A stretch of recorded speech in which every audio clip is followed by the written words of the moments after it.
quaffing expert on a tour of French vineyards. Oz and James's big wine adventure.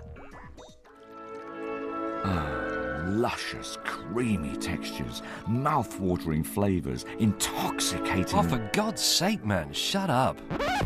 Now, I enjoy a glass of wine, but like most of us, I know next to nothing about it. So, it's time to learn, and that's why I've been invited on a wine tour of France by this bloke. Left here, right, sorry, right. He's a wine expert. What's the first thing that comes into your mind about that wine? Fruit. My mission is to open James's eyes to the magical world of French wine. My mission is to have a drink, and I don't give a pig's fart for the woody high notes. Oh. Every week I'll put James's newfound knowledge to the test. Definite bonfire in there. I'll try not to embarrass him. Will he do the same for me? You touched my buttocks. All this, plus everything you ever wanted to know about wine but were too afraid to ask. If women drink mature Chardonnay, their neck flushes, their pupils dilate, and their nipples go erect.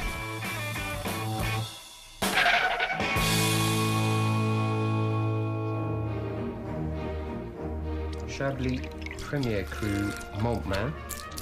Oz Clarke, wine critic, wine writer, wine ponce. It's all wrapped around with this lovely, fat, creamy, nutty quality. James May, petrolhead, beer drinker, utter scruff. Street. It's not really a very promising pairing. So, for our holiday, I bought this 1989 V12 Jaguar XJS. I rather hoped it would do the decent old Jag thing and break down in Kent, so I could just go home again. But no, I'm stuck with the wine ponce for a month. I'm going to try and enthuse him about the people, the places, and the fabulous flavours of the wines of France. To be honest, I'm quite keen to learn, but about wine, not wine bullshit. In my mind, I want to be holding an imaginary £10 and I want to know what to spend it on without being intimidated by all that peripheral, pretentious nonsense. I'm so looking forward to driving up to these magnificent chateaux, and we're going to say to the guys, show us these magical 2005. Thrill us with those flavours. I think Oz will actually turn out to be quite an annoying man. Burgundy, Beaujolais, Bordeaux. He tends to like to talk about drink, whereas I like to drink. If, in the first 3 days, I decide he's the most irritating man I've ever met, what am I going to do? I mean, what will I do? Get drunk, I suppose. France is the most famous wine country in the world, but unfortunately for James, it's also the most complicated. For instance, the French like to describe their wines by where they come from, not by grape variety. So, regions are important. I'll be taking James through some of the best-known ones, sampling cheap and not-so-cheap wines as we go. And we're starting in the most famous and most expensive region, Bordeaux. We've got 2 days to get there, so time for James to learn a few basics, starting with how to describe the way wines taste and smell. First thing up. What is that? Well, it's a peach, but It's a peach. I can see it's a peach. Yes, all right then, but try and remember the smell, okay? But you will find wines that smell of peaches. But I know what a peach smells like. You know what a peach smells like. But when you've got a glass of wine in front of you, you won't be thinking like that unless you've remembered that smell. If you remember that smell and use your sense of smell, not just vague memories, you will be able to find it in wine. I've logged the peach smell. Log the peach smell. Do I actually need to know this to know which wine I like? Yes, though? you will, because otherwise you're never going to get to the basis of wine if you don't start caring about how they smell and how they taste. Oh, God. I've brought something along here. He doesn't know about this yet, but it's a whistle that came out of a Christmas cracker, and I'm going to call it the oscillator or something. I'm going to blow that when he starts, you know, talking rubbish. Look at this. Cow poo. Kneel down. Kneel down. Smell it. It smells unequivocally of cow poo. The French call it ça pue de merde, which means it smells of cow pat. That's exactly what it means. And it means rustic, old-fashioned French wines. I know what What cow is poo that? smells like. That's You my don't- oscillator. That means you're talking rubbish. I Yeah, know what... it deafened me. I know what cow poo smells like. I can smell it from here, and I don't want a wine that tastes of that. So that's James, honestly, you've often heard people say about a French wine, oh, it's very rustic. They start saying, oh, it's got a lovely farmyardy quality. What they basically mean is it's been badly made, and millions of wines are badly made, and it smells of cowpats. So we've established that any wine that smells of cow's excrement is bad. Yeah. Easy. This is brilliant. This is easy. Well, I'm glad you think so, mate, because in a few days' time I'll be putting your knowledge to the test. But first, a well-earned drink. Thank God. You're going to have to learn how to taste wine properly, okay? So let's start right at the beginning. Firstly, 3 things. Don't put it down. So look at it. I've looked at the wine. Right, second thing, shove your nose in. Like that, and I want you to get first impressions. What's the first thing that comes into your mind about that wine? Fruit. Don't try to take the piss or concentrate, okay? Take it slightly seriously. Okay, but This is what you do.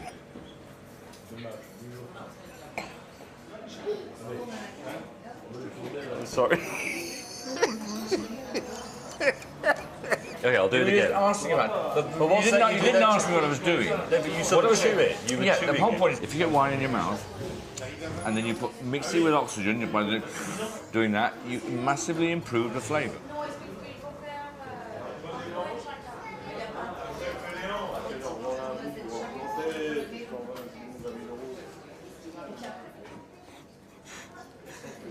Sort of whiny. A bit frustrating, really. I like having a laugh, and I like having a laugh with James, and he obviously likes having a laugh, but if I can't get him to think for a second or two, I mean, he's never going to get anywhere. And if he uses that whistle on me again, I'm going to shove it up his... Ah, look, Bordeaux, the place where I first got interested in wine. Good Bordeaux is the benchmark for red wine throughout the world. At their very best, they produce mouth-watering flavours of blackcurrant and plum, which literally leap out of the glass. Unfortunately, most cheap Bordeaux is rubbish. Generally, a fiver will get you damn all. Between 10 and 20 quid and you might be okay. But to be on the safe side, I'm going to go over 100 quid to give James the best drink of his life. Cheapskate.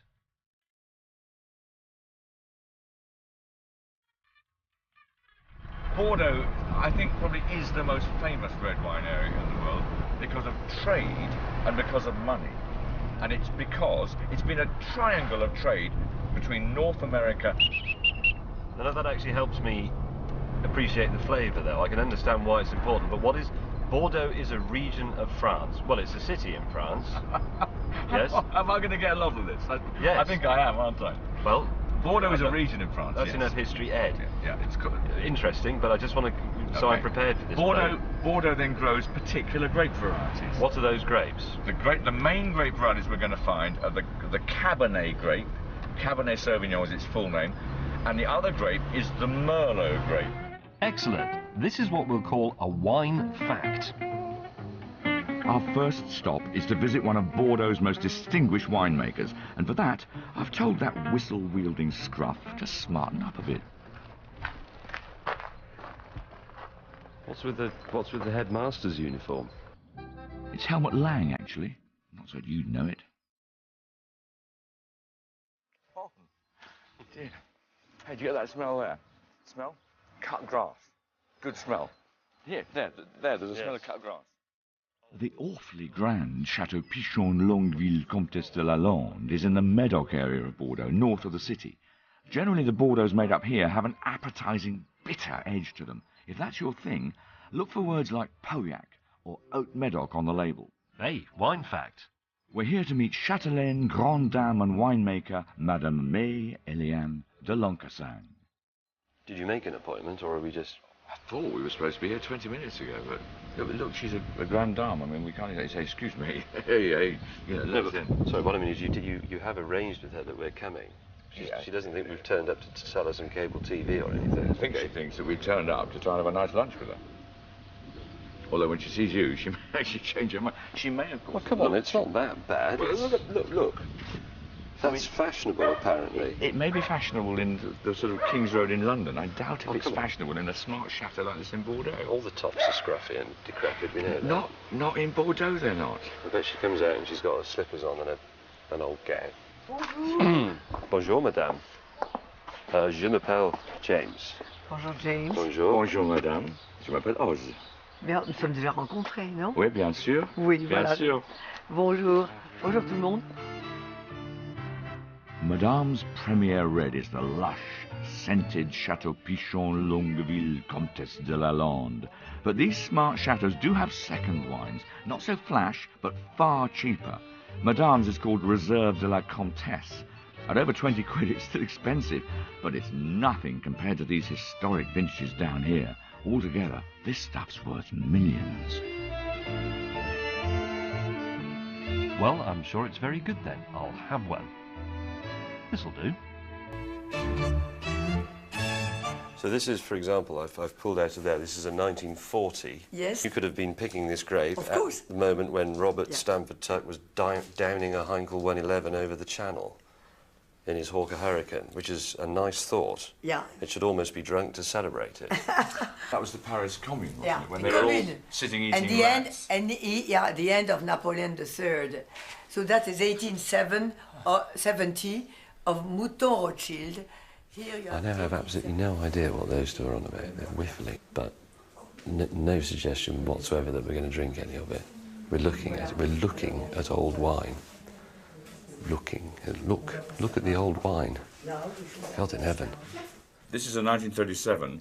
In 2007, there will be people 70 years old with lots of money for whom they would pay £1,000 for that. Oh, yeah. £1,000. £1,000 for that bottle. Oh, yeah, definitely. Would that be any good? It might be fantastic. But you don't know. The point is, funnily enough, whether this bottle is good or not won't affect its value very much to sell it. People will buy the bottle just because of the label. They won't drink it. They will might buy not drink it. They might never drink it. This is going back to what I say about talking about They could wine. keep it and bring all their friends to see it. To look at it. Each time they come for dinner, they bring their friend in. I can't. To look. The Just idea to that look. you ring up your mates and say, do you want to come round and look at a bottle of wine? That's preposterous. Well, and here's a glass of Chilean Merlot while you look at it. Yeah, if I did that, I'd get my face punched. Delicious, this. It's got a beautiful, warm kind of smell, James, which I'm sure you would appreciate. Funny, but since, as Oz is well aware, I'll have to drive after lunch, I'm on water. James and I are involved in a challenge here to teach James about the way you describe wines, the way you describe flavours and smells. Now, how do you approach that? Working on a creation of a new vintage is exactly like leading a string quartet. And the alto could be the Cabernet Franc, and the second violin could be the Merlot. I think we create something like a work of art. A wine is like a person. It asks you to discover the personality. How is he? What is his story? Is he deep, strong, elegant? Then comes the nose. So that even if you don't drink wine, you can already have the pleasure of the eyes and of the nose. And that is a great part of discovering a wine. Great vintage. Today's, I think. Now, what exactly was the point of that visit? But James, surely, you must be able to get something out of the history of all this. The history is fascinating. Well, then But it's not- be positive about it. We're going to get didn't to all get the to nuts drink. and bolts of it. That is a problem, and I'm sorry about that. The whole problem is that, if you've got to drive the car, you can't drink. So that's just a given. We'll sort it out as we go along, and we'll all take our turn and everything. Well, I think that's enough learning for today. Time to get our heads down. There's a little stream at the bottom here. There's something on the bridge here. There's a stream. We're headed to the place where I spent my very first night in Bordeaux. So take that little track along there. That was it. I remember. We were right next to a bank of vines. The year was 1971. The grapes were ripe, And so was my travelling companion, a wonderful girl called Sarah. This is it, James. This is where me and Sarah pitched our tent. Should we put it on the exact spot? No, Why? because I don't want to be in the exact spot where you and Sarah Montague Wellington did it.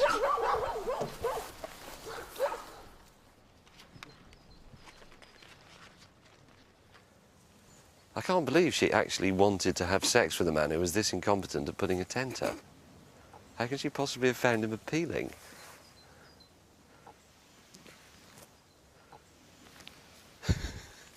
Oz, that's the bag it came in you're looking at there.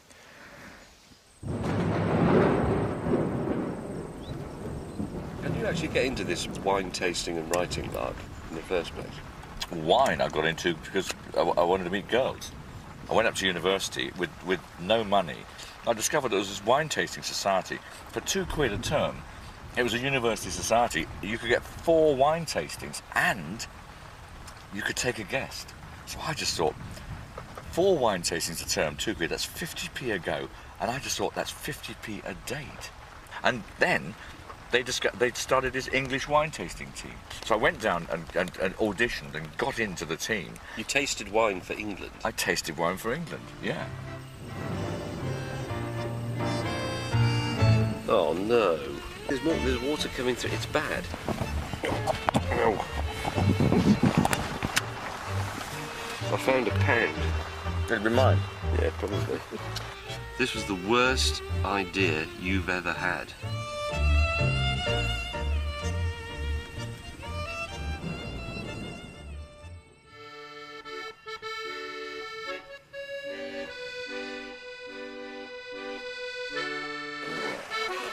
You know, overnight I've learnt that James is quite a sensitive soul, with a peculiar penchant for poetry, especially Omar Khayyam. Dreaming when dawn's left hand was in the sky, I heard a voice within the tavern cry, "Come, my little ones, and fill the cup, before life's liquor in its cup be dry." Now off.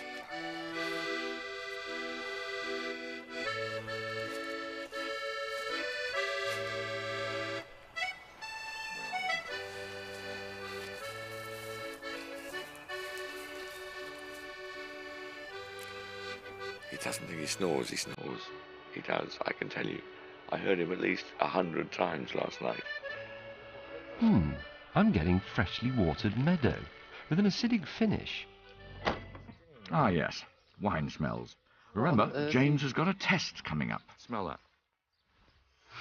You don't trust me, do you? It smells like a stinging nettle. Have you ever actually gone and smelt one before? Bash it. Ow!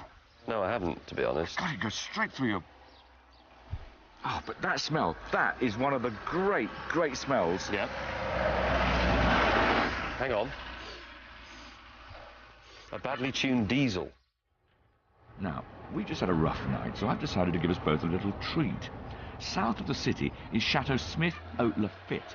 Their dry white has wonderful flavours of nectarines, peaches and coffee beans. It's pricey, though there are similar whites in the area for under a tenner, such as Chateau Tour-Léognan. But here, set amid the vines, is something even more sensuous than a glass of wine. A spa that uses grapes for soothing treatments. She's actually cut a grape in half and is wiping it on my face. They reckon that the grape and the grape skins and the grape pips are some of the healthiest things for mankind that there are. So, forgive me for dragging this back to reality, Oz, but how does this help with my education? So far what I'm learning is to be able to go back to England and say, Oz Clarke is a nutcase. He made me lie on a bed while someone rubbed grapes in my face. That's not very good advice to someone who wants to know what to have with their roast beef on a Sunday. This is about the texture of wine. Now, this is a slightly extreme way of saying, feel the texture of that lovely sort of gelatinous flesh being rubbed all over your face. Just feel it, enjoy it. I mean, it's not an unpleasant sensation, I'll grant you that, but I'm just slightly flabbergasted at the extremes to which you will go to immerse me in the culture of the grape without actually letting me have a bloody drink. OK, grapes on the face I can take, but this, a jacuzzi filled with grape extract. That strikes me as Oh, God, no. Oh, God. Oh, that's disgusting. Oh, I can't look at that. Oz Clarke in a paper G-string thing. Oh, I can't look.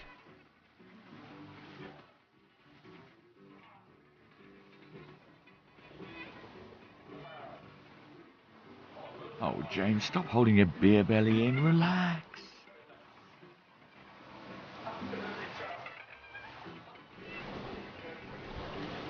I'm so unhappy, you've got no idea. And what's this got to do with wine? Well, the grape extract is going to exfoliate us. You're very close to touching me with your leg. Well, are you protecting yourself there? Your nether regions?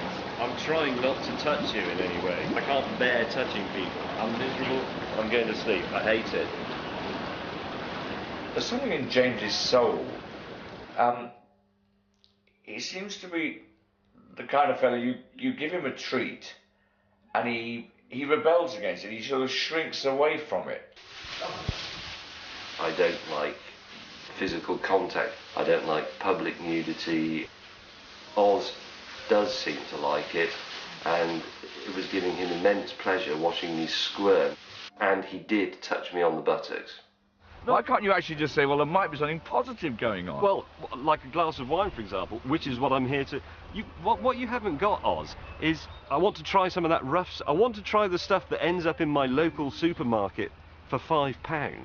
I want to see what that's... I want to learn the differences between those. It's a bit like me wanting to show you something about sports cars. I say, OK, Oz, today for you, I want to talk about the language of sports cars. I've got a small Porsche, but I've got an American sports car, which is much bigger and heavier, and I've got an Italian sports car, which isn't actually very fast, but it's light, and it's small, and it's vibrant, and the engine is fizzy, and it gives you a sensation of speed. Now, I want you to really get in touch with this, so first, we'll go and sit in a big barrel full of unleaded. You wouldn't do it. I tell you, I think I might. You wouldn't. Right, back to those all-important wine smells. Have a smell of that. Aniseed. Dill. Very good. Aniseed dill. Yes, absolutely. Banana grow in banana tree is a blackberry. It's a blackberry. Now just break it open and smell that.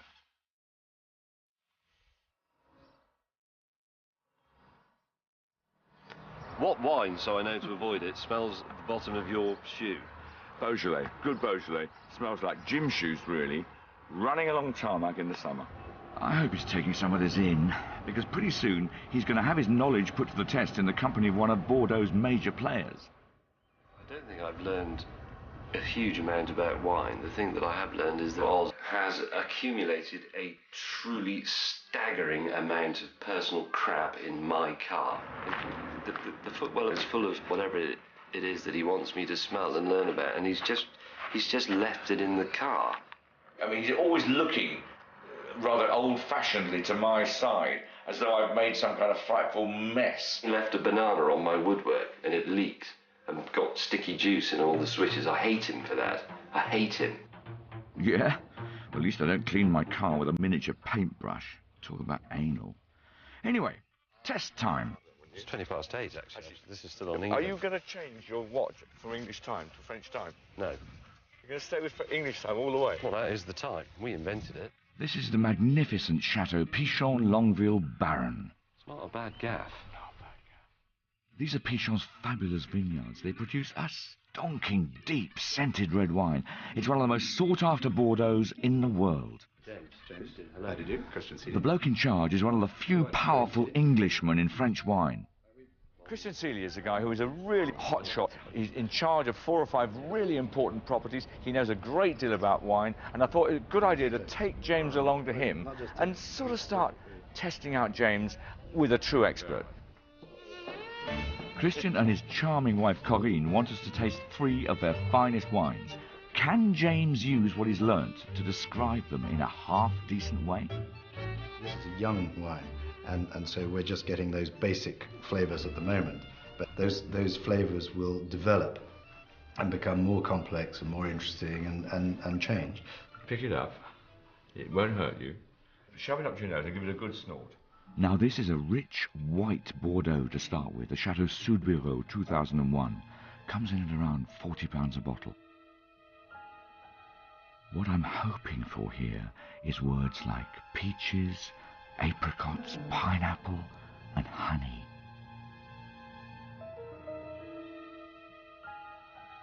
Wow, I just got it there. It is dope. Dope? You know, like model aeroplane dope. It's got a slight, in that it makes your head go a bit. I don't know what model airplane dope is like. It's like one of those things that you're supposed to leave a window open if you're using it, because otherwise it makes your brain go a bit squiffy. Are you supposed to leave a window open when you drink this or not? Well, I think it works whether the windows are opened or closed, actually. Okay. Wine number 2 is the famous Pauillac Chateau Pichon Baron. The year 1989. The price £120. These Grand Cru wines really take a distinctive character from each year, so hopefully you should like them. Can James do a little better with this one? The correct description is black currant. Tribord fruit salad. Qu'est-ce que c'est ça?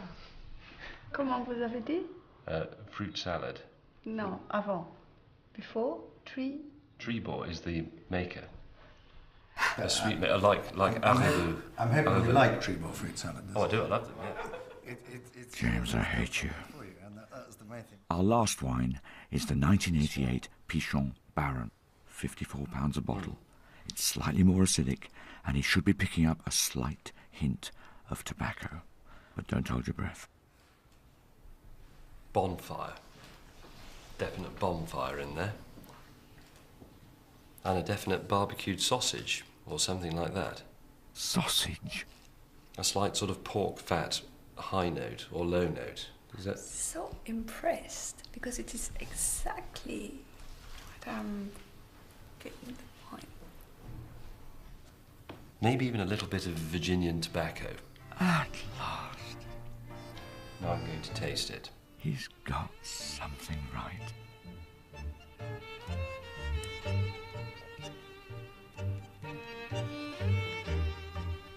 Lovely.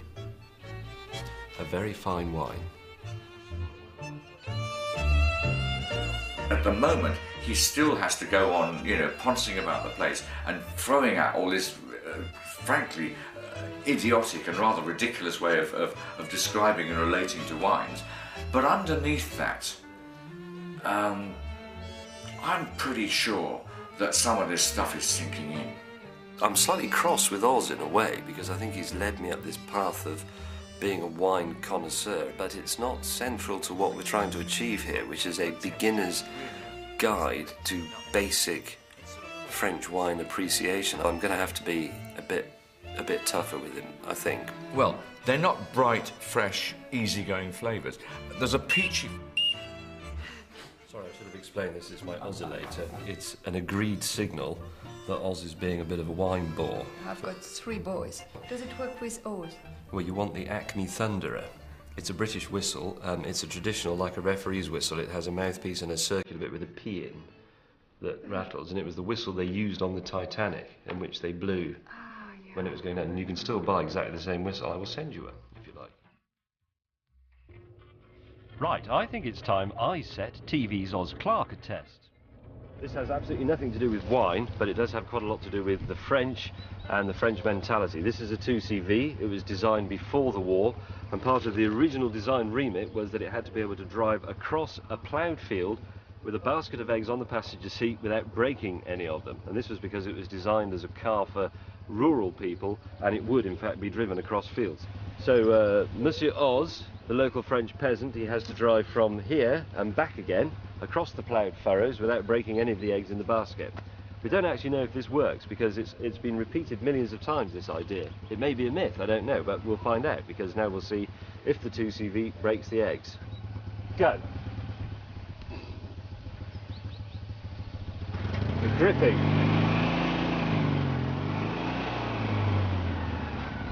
Go on. With the handbrake. There's the twisty lever in front of you. Okay, got it.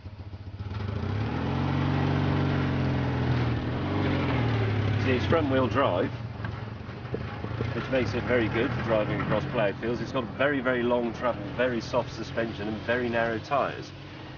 It really was designed as a, I mean, the polite expression is the people's car, but actually peasant's car is what they meant.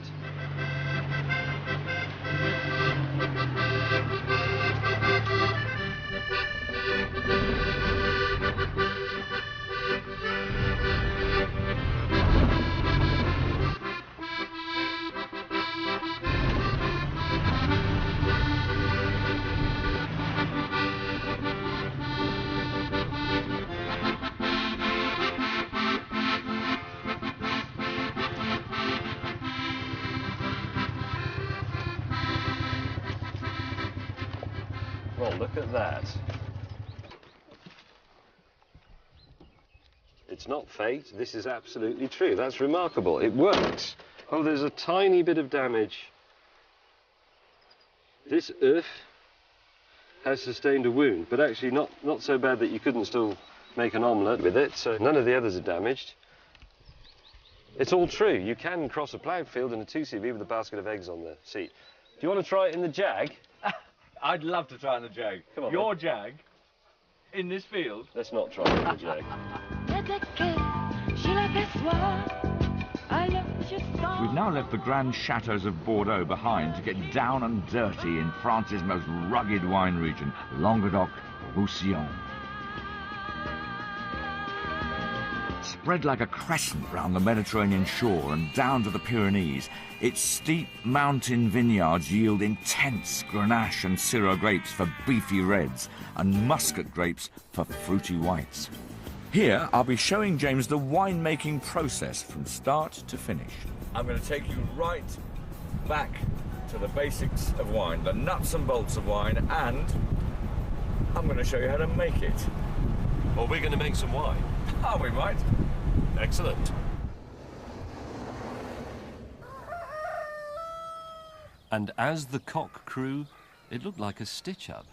It's 5:15, or 6:15 in local time, and Oz has brought me out into what looks like the middle of nowhere to pick some grapes, which is my idea of a holiday, really, getting up at, you know, oh Christ, 100 hours and doing some horny-handed manual toil of a sort that they did in 1520.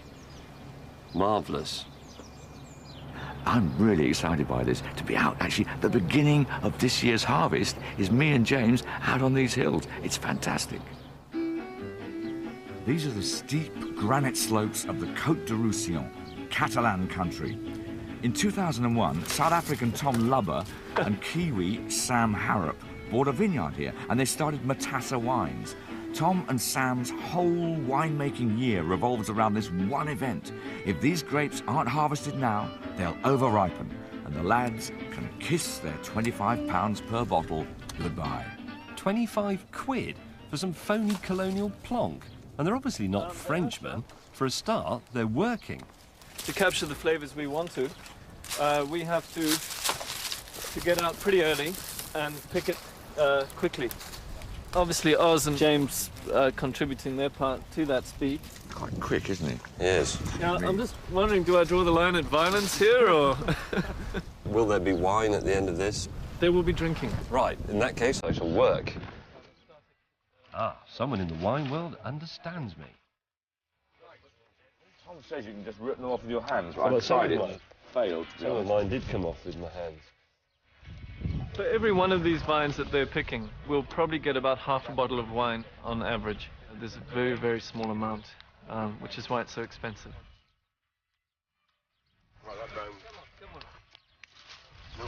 Guys, this is not going to cut the mustard. Asses down, heads down, picking. Oh, delicious. Scissors moving. And don't eat the profit. Probably the first time they've done an honest day's work in their lives, so this is obviously not something coming easily to them. I think there's a bead of sweat dripping off the tall one's brow. Oh, shut up. You are now officially van loading. They're not going to make wine out here, unfortunately. Wasn't that fantastic out in the hills there? So savage, so noble, and these bunches of grapes fighting against the elements, but just dragging all their flavour deep out of those slaty soils.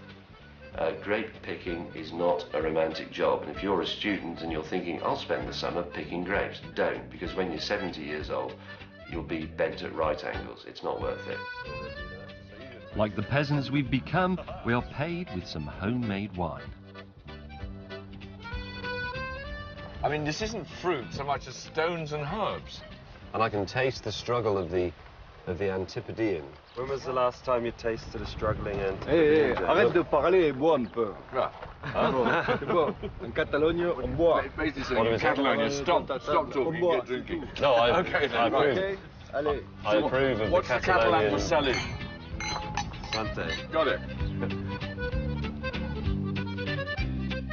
This rocky region produces good sun-baked reds for between £5 and £10. Look out for the words Côte de Roussillon Village on the label.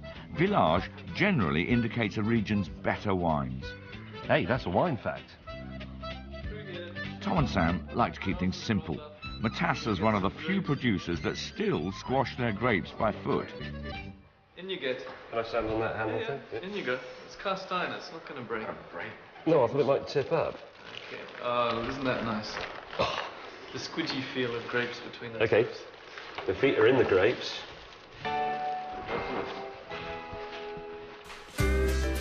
I can't believe that the best solution after all these years is a British bloke in his bare feet. This is the best way. The reason it is so important to do it this way is because you've been in there. It's a very gentle process, and it's really, all it's doing is getting the juice and not the bitterness, and that's what we're all about, to make smooth, balanced wines. Come on. Right. Time to show the wine Neanderthal just how it's done. Right. You'll hear this again and again and again. Human contact, doing things with your own hands, makes better wine. I'm going down like a bowl of porridge, and you're just standing on the top there. Stop holding on to yourself. Well, what's that then? Well, this is just me keeping myself direct. You cut all this philosophy out, please, and work. We're sick of it. And I know they're saying the foot is the perfect instrument for treading grapes, and I'm sure of the things that were available to people in the 12th century, it probably was the best thing. When we're not here, they'll be doing it with a hammer. The wine is extremely nice, though, I have to say. It's excellent. Get your laughing gear around that, my friend. Pure grape juice.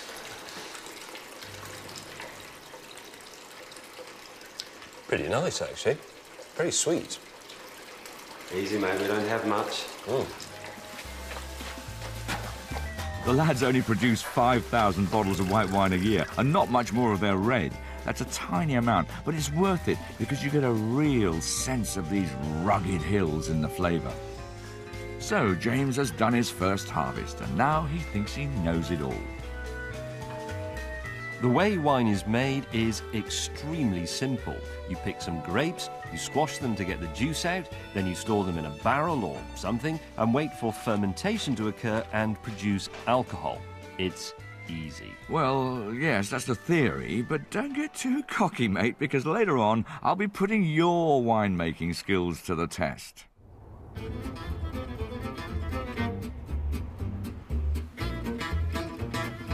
I want James to see how some of my favourite sort of wine is made. We're headed into what the locals call La France Profonde, deep, undiscovered, unspoilt France.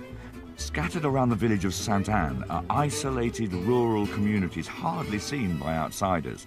Generations of farmers have been making wine here for centuries. Not for profit, just for themselves. Luckily, I know a man who can help us get our hands on some. Your brother? Yeah, my brother lives out here. Really? Yeah. He absolutely loves it.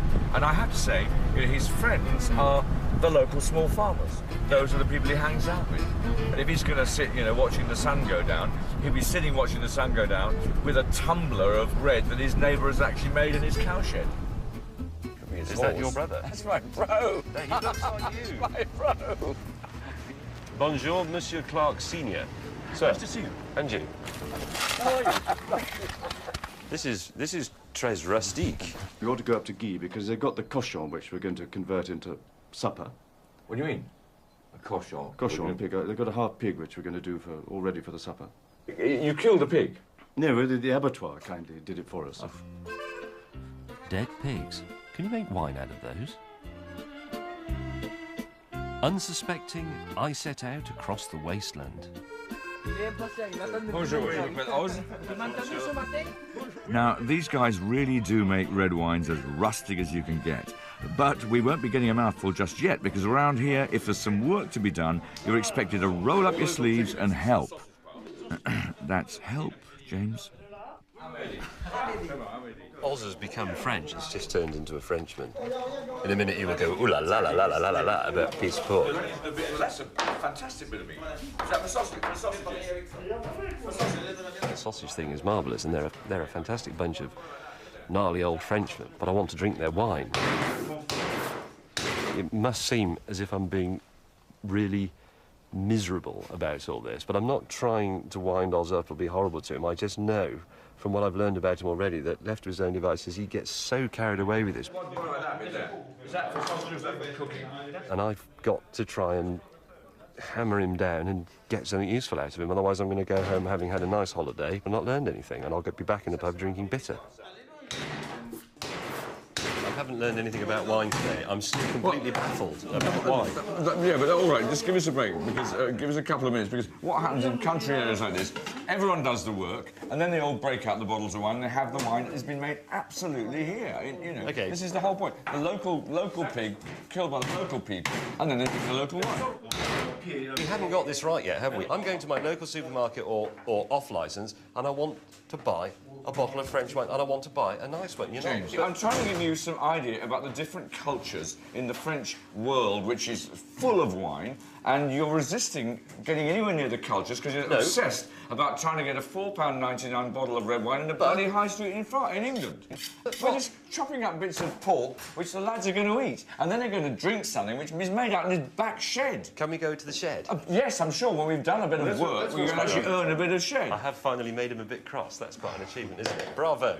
Bravo, Monsieur Oz. Excusez-moi, excusez-moi. Il est anglais. I probably am being a bit horrible to Oz, and most of the time he laughs it off, but now he's a bit worried because he's, you know, I'm being a bit of a bad ambassador for him, and he's with his family, so fair enough. I'll be nice for the rest of the day. May I have the honour of turning the handle? Oui. Say arrête when you want me to stop. OK, now that James has finally done some work, we can taste some wine.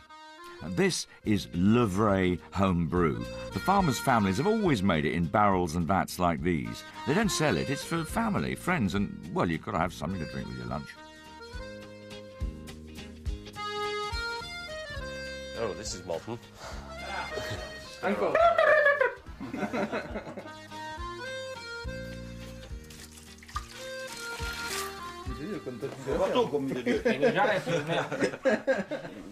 May I? Qu'est-ce que c'est? Du vin. Du vin. Oh. Wow. René's grapes will be brought in here. He'll crush them. Yep. He'll shove them into that vat there, and then they will stew together for a week or two, because red wines are made by letting the skins stew with the juice. The actual juice of a black grape has got no colour at all. So the skins make it red. The skins make it red. Right, okay? that's a fact. That's good. a fact. It's a wine like fact. That. Yes. Quiet, please, everybody. Le vin rustique de France. De Gers. De Gers. Yes. Cheers, monsieur and monsieur and monsieur and monsieur. Here we go.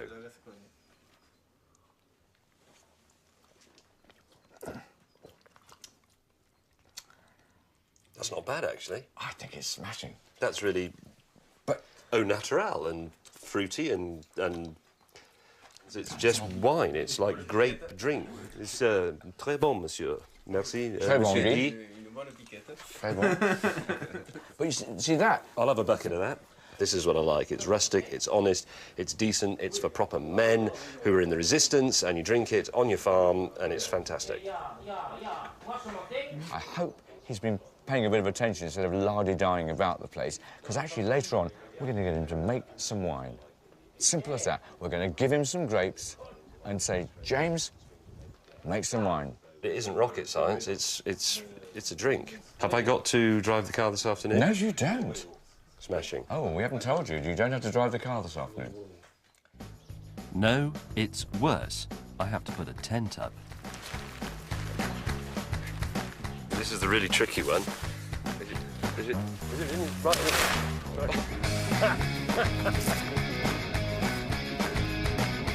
Better?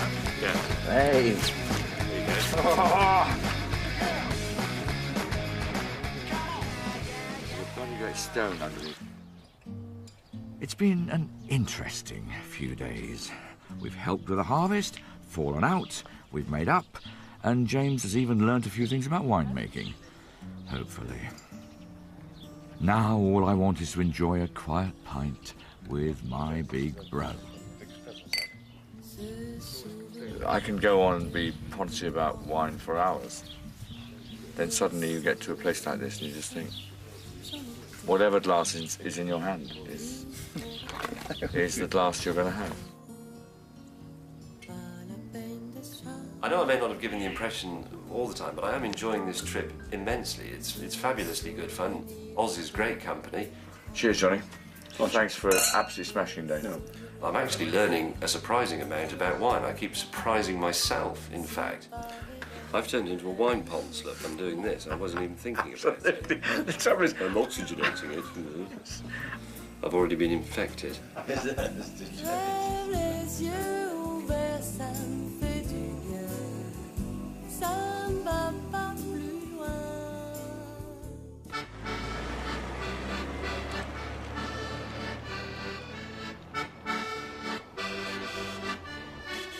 You know, the best thing about this road trip is the opportunity to find out the most unexpected things.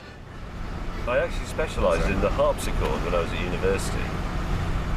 You specialised in what? The harpsichord. I was a harpsichord player. I played lots of Francois Couperin-Legrand, and I played lots of Bach and Scarlatti, and lots of stuff from the Fitzwilliam Virginal book. I mean, what I just find myself thinking, there's all these heavy blokes sort of covered in petrol and grease, and then there's you talking about playing the virginal and the harpsichord. I'm amazed that they accept you into their rather murky brotherhood. I'm not sure they do, on the whole.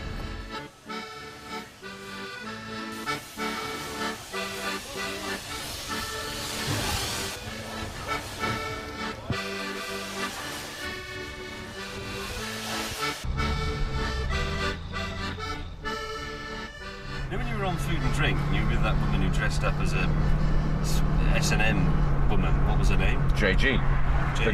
The gorgeous JG, my blonde bombshell, Gilly Goulden. Gilly Goulden. Yeah, smasher she is. She used to put a hand over my mouth when I was trying to say things. She'd roundly, endlessly treat me like some frightful henpecked husband. My mother used to go bananas saying, "Oh, Jesus, you know, how can you let that girl treat you like that?" Did that sound like Pakistani or Welsh? I didn't know, it sounded quite Irish, actually. No, that was my mother. Anyway, you don't need to spend much more than £5 to get a taste of Languedoc-Roussillon. Herb-scented, chunky reds from Corbière and Fitou are smashing value, and so are the sharp, fruity whites from Côte de Gascogne and Gers.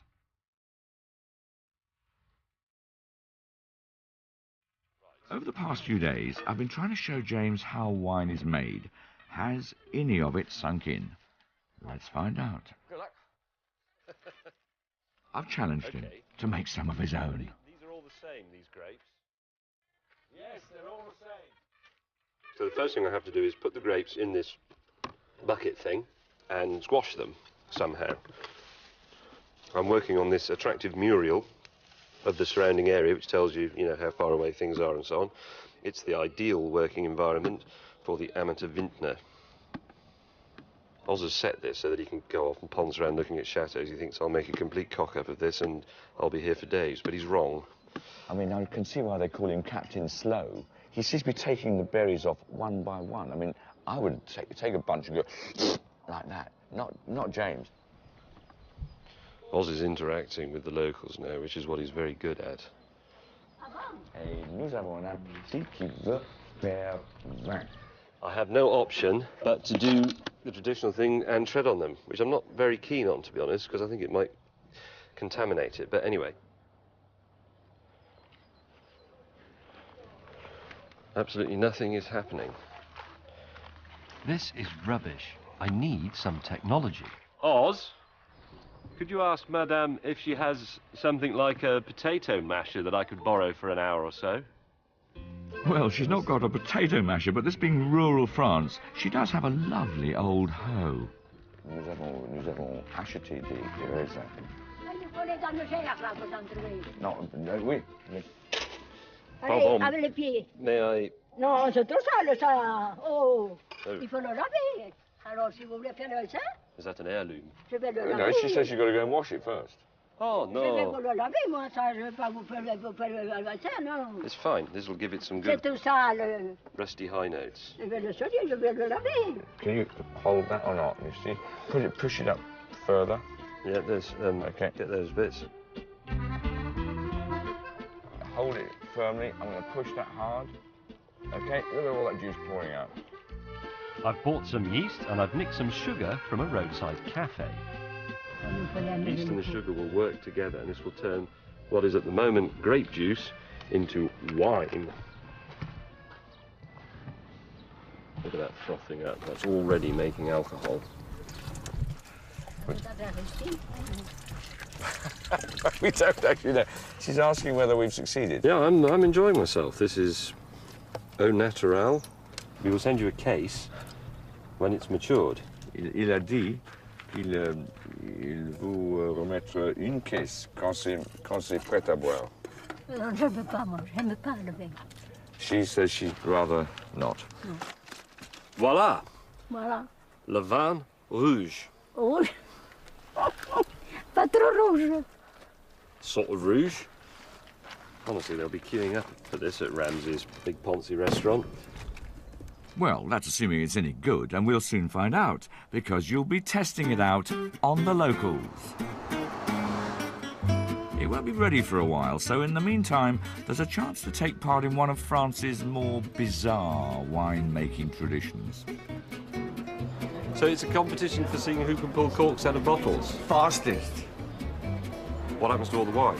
Hopefully, if you're good, you drink tons of it. These are the villagers of San Sardos. They're out celebrating their grape harvest, and they want to find this year's cork-pulling champion. I like the idea of a drinkers' Olympics. That's excellent. Cork pulling Olympics. That's what you're here for. Are we a team? Oh, God, I hope not.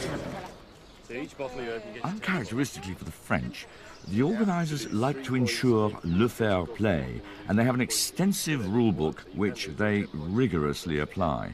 And you open it according to what the French regulations say is the accepted way of opening it. Which is bound to be Is pretty that clear? complicated. It's very complicated, and certainly it won't be the easiest way. Excellent. This is a great opportunity for annoying lots of locals. Here are some local former resistance leaders representing France. Where do you come from, please? London. London, la capitale. And the British Expeditionary Force is fielding Clark and May. Oh oui, London, la capitale. L'Angleterre, la capitale, avec le joli accent anglais. 5, 4, 3, 2, 1, go! Allez, c'est parti. Go! Allez! Right, 2 minutes to open as many bottles as possible. I come last. Ow! You just punched me in the face.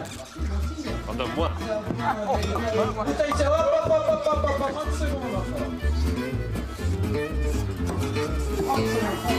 Cannot come last. 1 minute! 1 minute. 1 minute, 1 minute encore. My wrist is knackered. That is knackering. No, too fast, too fast. Il vient fort, s'il vous plaît! 1, 2, 3. No, don't count it twice. Bien, 8 bouteilles! Bien, hein? That's 8 each for Oz and James. So how does that compare with René, René and René? 5, 6, 7, 8, 9, 10 bouteilles! Oh dear, we lost. Time for a drink. But then we discover that the French have been cheating. Yeah, this is interesting. It's water. That is an absolute disgrace. I was only doing this to get a drink. The results of James's winemaking experiment have been swilling around in the boot of the Jag for 5 days. That's enough time for the yeast to have caused his grape juice to ferment and make alcohol. Technically, he's now made a wine. But is it any good? We've come to this delightful market town to find out. The people of France believe that they have a very, very sensitive, educated palate when it comes to their own wines. But have they? Let's find out. Here we have 3 wine glasses on a table, and I have 3 wines. I have a very expensive French wine. It's a 50-quid Vougeot from Burgundy. I have a very cheap French wine from a supermarket, the sort of stuff you buy straight from the vat. It's a Gamay from Ardèche, costs around £3.50. And I have the Domaine de Bout de Jaguar. I wouldn't want to put a price on this one. Mine's in the middle and not recommended by wine connoisseur TV's Oz Clark. I can smell this wine of yours downwind. I mean, you could make vinaigrette out of this. That's sour grapes. Let's see what the experts think. Bonjour, madame. Le vin rouge, please. Each person will taste all 3 wines, then reveal the one they like best.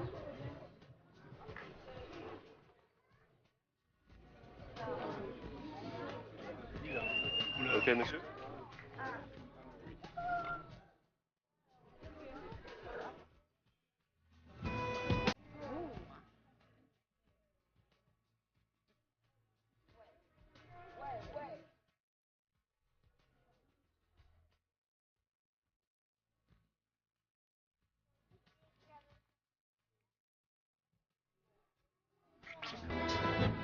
So, which is France's favourite wine? The expensive one on the left, the cheap one on the right, or the English one in the middle?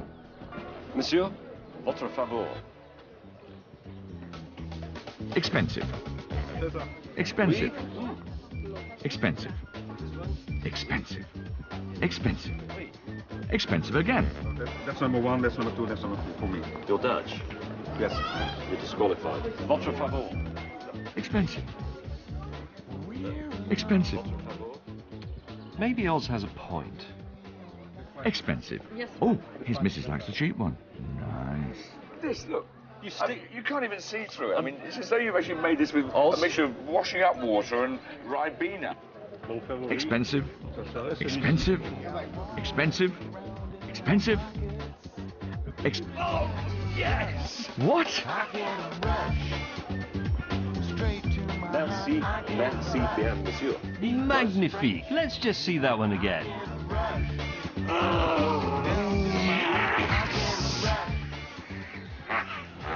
I appreciate that it's difficult for you because I'm undoing your life's work, but he says Chateau Jaguar is best. It just goes to show that all you have to do is crush some grapes in a bucket and stick it in the back of your car for 4 or 5 days, and you've made a perfectly good wine. The rest of it is hype and cant. Nonsense. All it proves is that there are some French people who know as little about wine and whose palate is as leaden as yours. That's all it should prove. Rubbish.